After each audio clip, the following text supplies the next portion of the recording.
And again, we would want to say congratulations to all those on the awards, but more so those who have contributed to this very great company over the years. 20 years is no mean achievement, but more so trying to now climbing from the peak is also the most difficult of all, as the experiences show for many of the companies as well. And I trust that a lot more will be done to make sure that the success that has been achieved over the last 2 decades would still continue into greater strides. But we know that it is the 106th birthday of Ghana's own leading founder, Osajefo Dr. Kwame Nkrumah.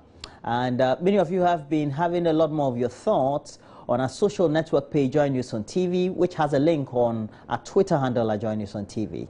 And please continue bringing us your thoughts this morning. Now, my foremost guest in the studio is Ernesto Yeboah, and he's currently the National Youth Organizer of the CPP. He just won the election.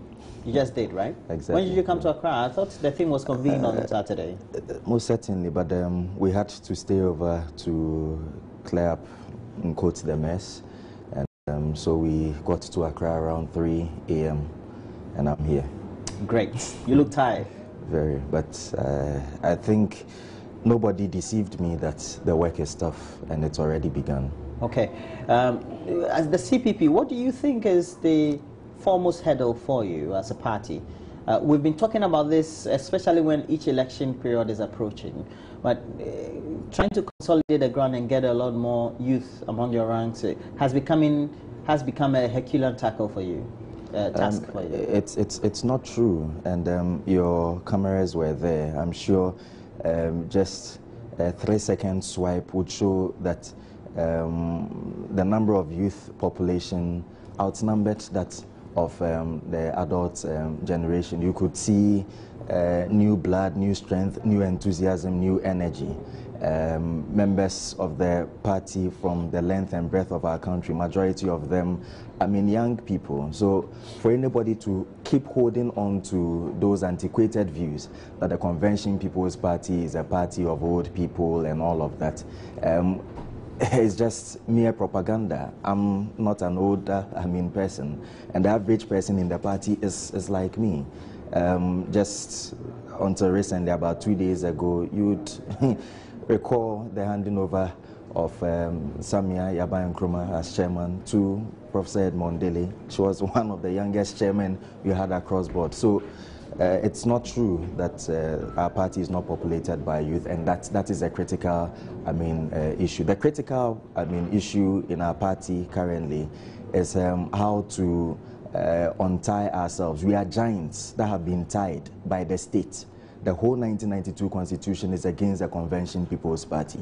And if you listened to Professor Fiajo during the constitutional review exercise, he made the point at the time when people were suggesting the removal of the indemnity clause from the 1992 Constitution, that once the indemnity clause is removed from the 1992 Constitution, what it means is that power and lawful authority has to revert to the Convention People's Party. So that alone should tell you that this is a party that has been tied. Recently, you may have heard the Electoral Commission making some noise about political parties who do not have the required number of officers and therefore stand the risk of being disqualified. The Ministry of Information Building belongs to us. It's supposed to be our national headquarters. The state has stolen it. The National Fire Service Office belongs to us. The state has stolen it. If you go to Brongahafo, the Regional Police Command, building and area, land area, belongs to us. Those were supposed to be our regional offices. As we speak, we are the only political party that have all our assets confiscated to the state. We are the only political party that have some of our members, barred from contesting public office. We are the only political party, as we speak, that have our founder as a wanted criminal in the 1992 Constitution. No other political party faces any of these things. So these are some of the challenges. You go into our textbooks, we are the only political party that is mentioned and bastardized. In SSS, I completed Ghana Secondary School, and I remember my last paper was history. The question I answered to be graded a B was the downfall of the CPP and Kwame Nkrumah. when was the last time we saw any topic as that in our textbooks of the downfall of JB Dankwa and the UP tradition? Nothing like that. It is only the Convention People's Party that is isolated. Nkrumah caused the downfall of JB Dankwa. So, but well, let's not go there. But that is also not true. Okay. I mean, JB Dankwa caused his own downfall. All right.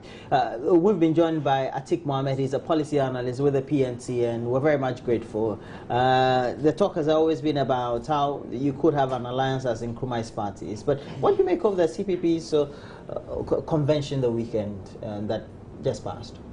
Thank you very much, Roland. And let me say good morning to our church viewers. And let me take this opportunity to congratulate my very good friend and old comrade in struggle. Yes, in fact, in struggle. I think the struggle has graduated. It began elsewhere. Exactly. Now it's assumed a different direction. And I'm happy I'm still in that same struggle with him.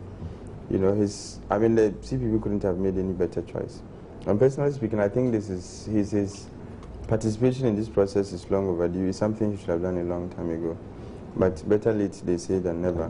And to that extent, I say congratulations. Thank you. And I look forward to working with him closely as the project is still alive. And I also wish that the youth of his party would grant him the needed cooperation for him to succeed, because his success means a lot. And I've always made the point that, look, the tradition would only survive and get to that desired destination only if the youth take over. And his coming on board for me is on point. And let me also congratulate all others who won, especially Ajia Hamdatu. A friend lost, but of course, I think he's still strong. And the person who won is equally a very dedicated member, Mr. Ni Ama Konfa. And I have no doubt in my mind that he would discharge the mandate given him with all the energy he can command. The chairman, I think he went unopposed. And I mean, he's an old horse, he's somebody we know already. His commitment level, you can't doubt. I just pray and hope that the other executives would grant him the needed support for them to succeed. So for me, I was happy. And it's a reflection on what others in the tradition must do. That the time has come for us to say to ourselves, we need people who are ready and willing to work. Not people who are willing to mortgage our collective interests for whatever reasons. So I think the CPP has shown the way by the way their Congress went, even though, of course, in every Congress you would have issues emerging, people complaining and so on. But my hope, and let me say this by way of counsel to the CPP, because I've seen it in my party before, and the only difference between my party and the CPP is just the labels we've decided to put on ourselves. Otherwise, I see anything technically different. After congresses, there's always the tendency for people to feel bitter. Especially sometimes you even have people winning, feeling embittered about the fact that somebody else contested them. And at every turn would want to express that bitterness. It is counterproductive to your collective progress. It's something that you must work very hard to overcome. And the losers sometimes, I mean, ordinarily you would expect that the losers would not be happy. But they should see the Congress as an opportunity they wanted to exploit to serve their party. If that opportunity has eluded you, it doesn't mean your commitment should equally elude you. If for anything at all, it should actually strengthen you, it should renew your commitment towards the collective cause, because that is what is most important. And I urge everybody who lost, and particularly those who won, to bring on board those who lost. Because if they were not committed, I'm not sure they would have put the bid to contest in the first place. So having had that chance to, I mean, that the courage and having made that decision to contest means they are committed. And if you're able to get them on board, I'm sure the project you seek to embark upon, which is improve your fortunes and possibly win the elections in 2016, I'm sure if you bring them on board, their contributions will be immense. And the entirety of the CPP, and this is an advice I would not hesitate to extend to my people also when we return from Congress. Look, our structures must be strengthened. You have a new breed of leadership, or a new breed of leaders. This should be an opportunity, or it should be that pivot around which you can say, from hence, we are not going to retrogress. We are moving forward, like your motto has been. And moving forward doesn't just simply mean sitting in your home and say, oh, CPP is moving forward. No. Look, I have always said that we are in, the Nkrumahist parties are in the state they are in today because we have abandoned our own models. The CPP and the Nkrumahist tradition, or the Nkrumahist model, is grassroots organization, grassroots mobilization. You have now people who become leaders and they want to sit in Accra and win elections. It's practically impossible. Look, the MPP and the NDC can afford the luxury of doing media campaigns, doing elaborate and grandiose campaigns. They can afford that because they have had the chance to be in power for the last 24 or 25 years. And their presence in government has not just been without issues of corruption. So for them, they have an end incomes, very well stashed somewhere for them to rely on. But for us, we have never believed in monetary politics, and neither has our tradition ever won any election through the kinds of things the MPP and the NDC are doing. We have always won because we go to the places nobody dares go. We talk to the people, everybody, the least, the last, and the lost in society. They are the ones we rely on to make the difference because they are the ones in the majority. If we can revisit this model, and this is a model, God willing, and inshallah, if then when, the word should be when the people of PNC give me the opportunity to serve them as a General Secretary, it is that model I want to renew. It's a model we used in the 1951 elections, 54, all the elections, the Nkrumahist traditional, in fact 79. Liman couldn't have won because he was the richest. You had these Dankobuzia elites who were contesting against him. But we took that same model to the people. You get to the places where nobody, the man in court will not want to go. Because they are the ones in the majority. At the end of the day... Now things have changed, haven't they? How have they changed? Look at the poverty pyramid. I mean, income pyramid, I mean. It is still the same. Majority of the poor ones are still at the basement. In fact, Ghana, we are even saying that there is no middle class. There are two extremes. The extremely poor and the extremely rich. The extremely rich are very few. And the extremely poor, oh, my friend. Extremely poor. In fact, the extremely poor are the extreme. So we still have that that segment to rely on. It is those people who want to make, it is those people's lives who want to make better. And if you don't go to them to tell them, this is what I can do to make life better for everybody, how do you expect them to just think and assume that, oh, this is a party with the ideas to help us? So I think this is a model the CPP must revisit, and we in the PNC, certainly without hesitation, are going to revisit that model. And trust me, 2016 is going to be a year that will be the beginning of the change in the dynamics of this country's politics. Ernesto, you wanted to ask something? Very quickly, he said we should, revisit that model. But I think if anybody would be fair to us, we have. Our fight against the imposition of genetically modified foods, our united stance, in struggle with farmers of this country. Don't forget, we have engaged in a number of demonstrations, and all of these included the Farmers Council, the farming, community, in most of the regions.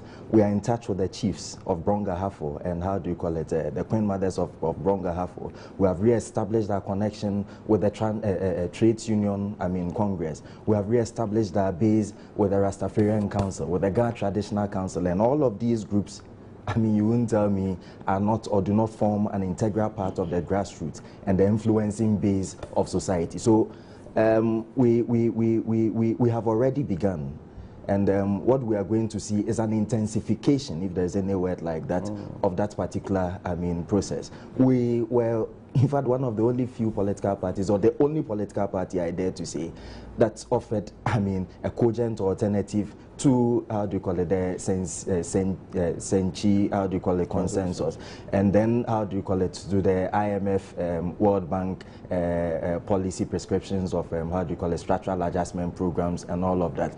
We were the only political party that offered a credible alternative to the signing of the EPA, condemned it, and called on President Mahama not to sign it, because any policy that will lead to, how do you call it, about 80% of European goods and services coming into our country without any form of taxation is a policy that, I mean, would certainly kill our manufacturing, how do you call it. So the Convention People's Party, and of course the Nkrumahist, how do you call it, platforms are beginning to, as it were, reconnect and how do you call it, revisit, how do you call it, their traditional bases.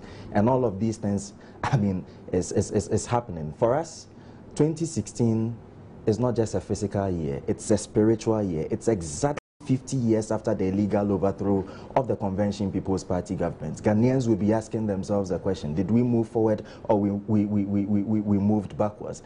And the answer is simple. I mean, take our currency alone. The cedi has depreciated by more than 1.5 million%.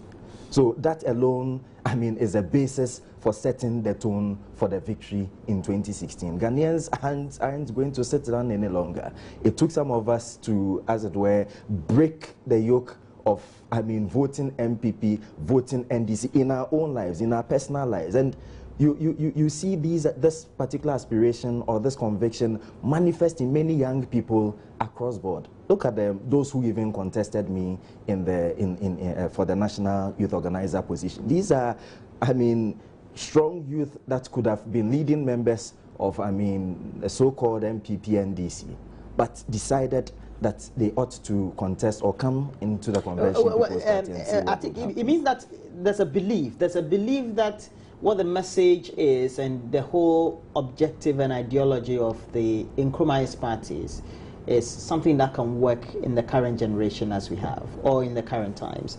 At what point do we have to say, because, well, we have the two parties having a head start, this is the way we have to go? And if we're saying that, how does the thought about having a merger or an amalgamation of the Nkrumahist movement tend to endear to that very objective? Well, I agree with you, and this discussion has been on the table for only God knows how long. It's something that has been discussed, I mean it has been extensively discussed. At some point, some attempts were even made to make progress. I mean, we've had various stages of progress, but it appears we are yet to get to that desired land. Nevertheless, I would want to commend all efforts made in this regard. It is everybody's wish that you have a united, formidable, electable Nkrumahist party. But of course, let's not forget that we are operating in a system where you have other political interests at play. So at every turn when the move is made to get to that point, it is not, let's be frank, there is a particular political party, and I must say, in fact, almost all parties in this country, it is not in their interest to see this unity happen. Because we have a tradition that emerged from nowhere. As a matter of fact, it's not a tradition. A party that was founded on the basis of confusion and abuse of human rights. And so their continuous survival is dependent on how emasculated the Nkrumahist front is.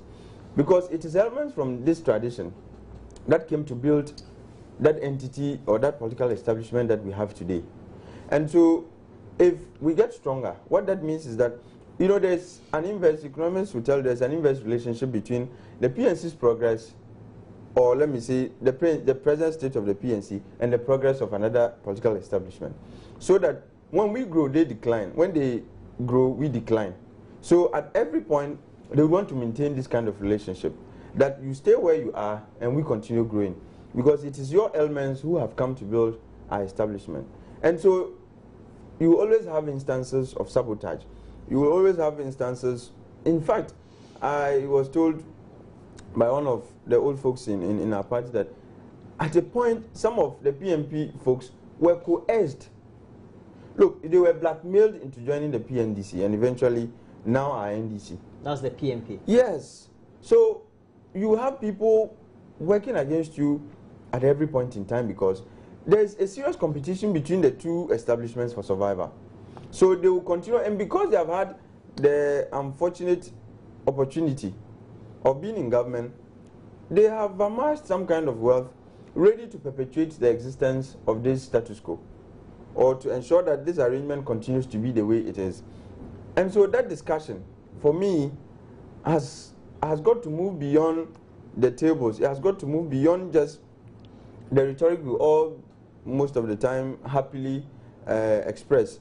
It must move to action. And that's why I'm excited about the coming into this new administration of the CPP by a lot of relatively young people.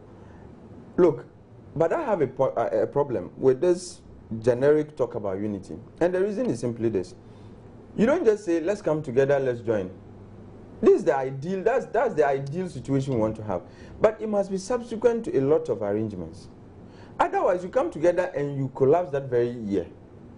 Look, if the structures are not well enhanced, you come together and look, they will just find it after all, oh, now you have two of them who they've all come together. Now it's one entity. Just flash them out and they'll be gone forever. It becomes easier to target and destroy. But if they realize your relative structures are strong, at every point when they go, they can find some significant presence of both the CPP and the PNC and all other elements. What that means is that, look, coming together means you are presenting a strong battalion. Very hard to destroy, very hard to manipulate, and very difficult to maneuver through. But in your individual states, it is easy to come and say, okay, you come together. Because they know you have no base. Your structures you have abandoned, you have not actually applied yourselves to serious and committed organization over the period. So when you come together, they know you are coming together only at the top. At the grassroots, you know, we have presence, but it is not as much as we would have wished to have. So my model or my prescription is, let's take, and this could be the beginning, that from now till the end of the elections, every party in this tradition, willing and ready to get this alliance going, let's give ourselves targets. That's what I think we should have even begun from. That party A, these are your targets. By the end of this period, if we had started probably long ago, I'm sure it would have been, look, now we will not be here discussing different parties. We'll be here talking about one entity. Should have even started, I guess, by the turn of the millennium. Exactly. I mean, we had several opportunities. You give yourselves targets. That, look, by the end of this year, this is how much we want you to achieve. This is how much you must also achieve. You meet at the end of the day, do reconciliation. How far did you go?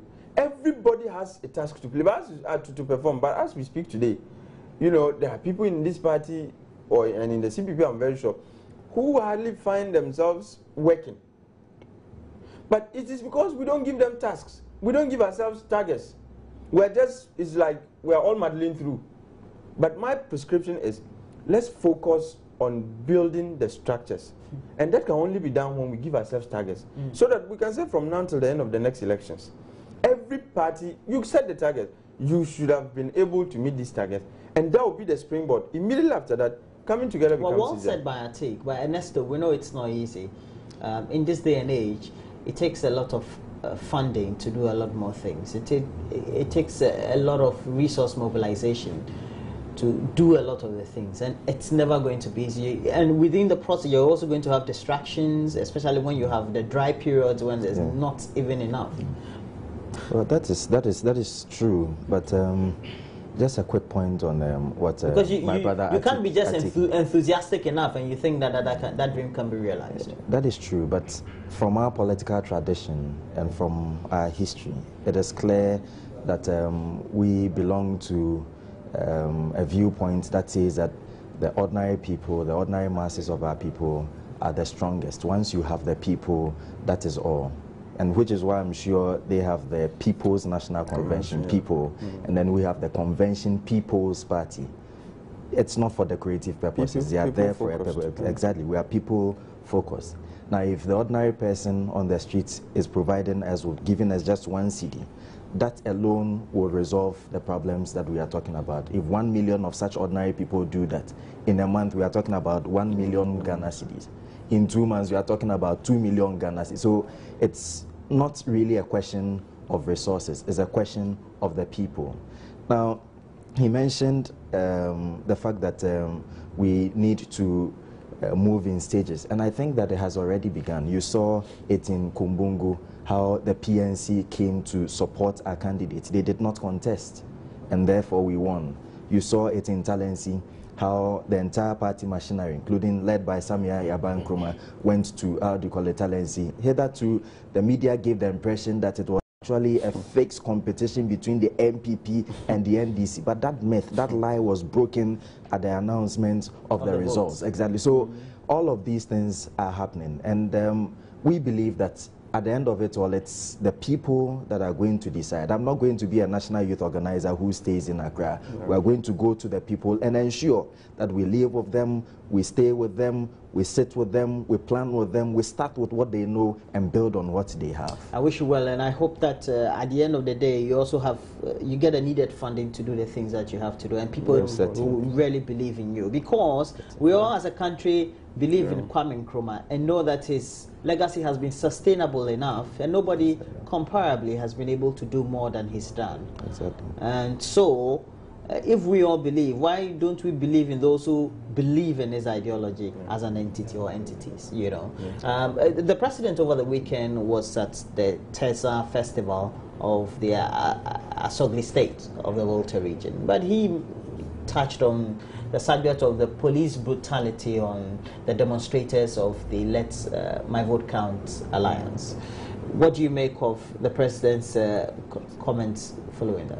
Well, I was a little engaged this weekend. I didn't get to listen to the president, so I'm unable to tell what comments he made. Well, basically he said was that he thought that the police were very high-handed in what they did, and he is calling for a quick investigation by the service into what really happened. I think the president. I mean, succinctly, that was what. Sure. I think the president should not be behaving like us, with the greatest of respect. We are the ones with the right to call for investigations. It is for the president, to take that action to get that done. Okay. You can't be joining us in the same lamentation. And a lot of the time. So you're saying the call has already been made? So he just needed the action. That is all Ghanaians are expecting from him as the commander-in-chief of the Ghana Armed Forces. He has a lot of security, in fact, all the security agencies under his command. So it is when we are making the appeal, it is because we are vulnerable. And it is for him as the powerful man to take the action by instituting whatever process there is to ensure that the investigation is done. So to join the call in lamenting with that, to join the call in asking that some probe be done, is merely to lament with us, and I think it's unacceptable. Everybody agrees.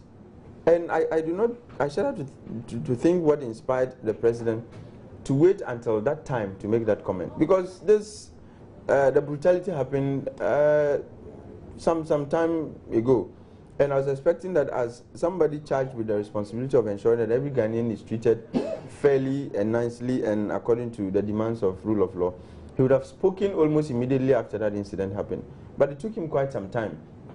I'm even sure subsequent to a lot of calls we all made regarding the need to investigate the process and so on.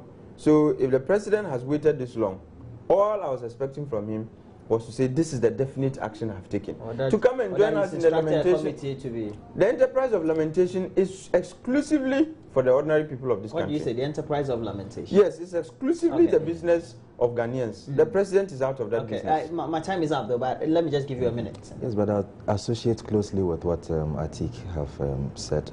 The president cannot join us in lamenting over why certain people have been brutalized by the police, of which he is supposed to. I mean, the vice president and the head of the National Police Council. So they should be coming up with results, telling us that, okay, subsequent to this is what we have done. But to come and tell us that you are also worried is a bit of showing how impotent our president is in the administration of this country.